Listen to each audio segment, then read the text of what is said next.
हमेशा से ट्रेंड रहा है कि जो चीज़ बड़े पर्दे यानी थिएटर में रिलीज होती है वो कुछ ना कुछ दिन बाद अलग फॉर्मेट में टीवी पे या छोटे पर्दे पे आपको देखने को मिलती है। लेकिन आजकल उल्टी गंगा बहने लगी, जिसका नाम है तेरी बातों में उलझा जिया, जिसमें जो कॉन्सेप्ट टीवी पे बहू हमारी रजनीकांत एक सीरियल आता था उस जैसा कॉन्सेप्ट लेके आए हैं इस मूवी में। एक रोबोट और एक लड़के की प्रेम स्टोरी है जो अखंड सिंगल था, सडनली उसको एक रोबोट मिलता और उसको बहुत ज़्यादा उससे लगाव हो जाता और फिर वो उससे शादी करना चाहता। वो सारा ताना बाना इस पूरी मूवी में है। चलिए बात कर लेते हैं इसके रिव्यू की। तो इसका जो डायरेक्शन था और इसकी राइटिंग थी वो अमित जोशी और अनुराधा साहर की थी, और दोनों ने ही इस डिपार्टमेंट में कचरा किया। दोनों ही डिपार्टमेंट बहुत ही बंडल थे, क्योंकि जैसे मैं कह रहा हूँ कि ये कॉन्सेप्ट आया है, बहुत फ्रिक्वेंटली यूज नहीं हुआ है। कुछ जगह आपने देखा है तो ऐसा लग रहा था कि आपको आइडिया है कि क्या चीज़ हो सकती है, लेकिन मुझे लग रहा है इसको बहुत अच्छे से भुनाना चाहिए था, बहुत अच्छा एक्सप्लोर करना चाहिए था क्या क्या चीज़ें हो सकती है, कैसे कॉमेडी डाली जा सकती है। हमने रोबोट मूवी देखी थी रजनीकांत की, उसमें अच्छी कॉमेडी थी आपको, और लॉजिकली वो मूवी भी आपको थोड़ी रिलेट कर पाती है। लेकिन ये मूवी में ऐसा है कि आपको पता तो है ये कॉन्सेप्ट है, लेकिन उसका कचरा बहुत किया गया, कई चीज़ों को बहुत ही अजीब तरीके से पेश किया गया। मुझे लग रहा है कि ये दोनों डिपार्टमेंट में बहुत ज़्यादा मुझे निराशात लगी। मुझे लग रहा था कि ये डिपार्टमेंट बहुत अच्छे होंगे, तो मुझे लग रहा है कि मूवी बहुत अच्छी बन सकती है, बहुत अच्छा एक इंटरटेनर हो सकती है, फैमिली के साथ आप एंजॉय कर सकते हैं। अगली बात करते हैं परफॉर्मेंस। तो शाहिद कपूर 10 साल बाद वापस आते हैं, डांस करते हैं, अच्छी परफॉर्मेंस देते हैं, उनकी परफॉर्मेंस मुझे ठीक लगती है। लेकिन मुझे सरप्राइजिंगली पसंद आती कीर्ति सेनन, बहुत ही गजब परफॉर्मेंस है, रोबोट वाली परफॉर्मेंस थी, थोड़ा हटके परफॉर्म करना था और वो चीज़ उन्होंने बखूबी निभाई।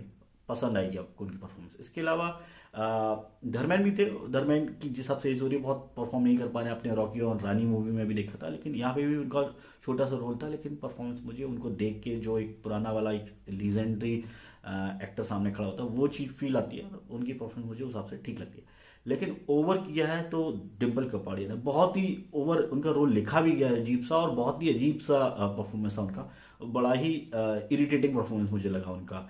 इसके अलावा एक दो और सपोर्टिंग रोल थे, आशीष वर्मा का था, राकेश बेदी का था, इनकी परफॉर्मेंस मुझे सपोर्टिंग रोल में ठीक लगती है।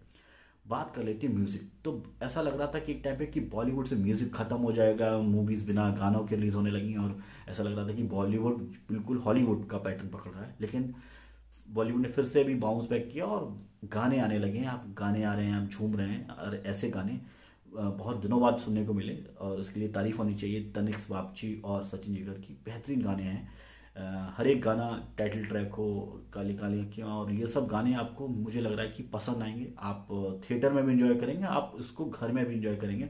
ये ऐसे गाने जो आप बार बार सुन सकते हैं और इंजॉय कर सकते हैं। इसके अलावा एक चीज़ और थी बहुत इंपॉर्टेंट, इसकी कोरियोग्राफी इन गानों की, मुझे लग रहा है उसमें बीट्स का बहुत अच्छा यूज़ किया गया। शाहिद कपूर ने बीट्स पकड़ के नाचा भी है, उसके लिए तारीफ होनी चाहिए। शेख जानी की बहुत ही अच्छी कोरियोग्राफी रही उनकी। इस टाइप के गानों के लिए मुझे लग रहा है कि पूरा जो फोकस था वो पूरा गानों और म्यूजिक पे रह गया। स्क्रिप्ट वाला डिपार्टमेंट एकदम से पैरालाइज हो गया। वो चीज़ अगर थोड़ी सी और अच्छी होती तो एक अच्छी मूवी बन सकती थी। अब बात कर लेते हैं बॉक्स ऑफिस। तो ये मूवी का बहुत ज़्यादा बज़ नहीं था, बहुत ज़्यादा ऑडियंस का ऐसा नहीं लग रहा था कि मूवी देखनी चाहिए। इसका अगर आप एडवांस बुकिंग देखेंगे डे वन का तो कुछ 1 करोड़ के लगभग था। सब मिला के इस मूवी ने लगभग 6.5 करोड़ कमाए हैं पहले दिन पे। तो मुझे नहीं लगता ये मूवी बहुत कुछ करने वाली है। वर्ड ऑफ माउथ बहुत नेगेटिव है, बहुत लोग प्रेफर नहीं कर रहे हैं, बहुत ही कम ऑक्यूपेंसी रही है आज। तो मुझे बहुत उम्मीद नहीं है इस मूवी से कि बहुत अच्छा परफॉर्म करेगी। अगर मैं लाइफ टाइम कलेक्शन देखूँ तो 50-55 करोड़ से ज़्यादा इसका लाइफ टाइम कलेक्शन नहीं होना चाहिए। यानी कि बॉलीवुड का जो सूखा है, जनवरी में भी रहा, फाइटर रिलीज हुई वो फ्लॉप हो गई, अब ये मूवी रिलीज हुई, तो मुझे लग रहा है कि फरवरी में शायद ही कोई एक मूवी है जो सूखा इसका दूर कर पाए बॉलीवुड का। बहुत बुरा साल जा सकता है 2024 बॉलीवुड के लिए। बात कर लें रेटिंग की तो मैं इसे देता हूँ 2 स्टार 5 में से। अगर आपको फैमिली के साथ कोई ऐसी हल्की फुल्की कोई भी मूवी इलॉजिकल देखनी है, हंसना है थोड़ा बहुत ऐसे ही, तो आप इस मूवी को जाके थिएटर में देख सकते हैं। बाकी का मुझे लग रहा है कि 1 महीने वेट करिए, ये OTT पे रिलीज होगी, आप इसके गानों को तब तक यूट्यूब पे एंजॉय करिए।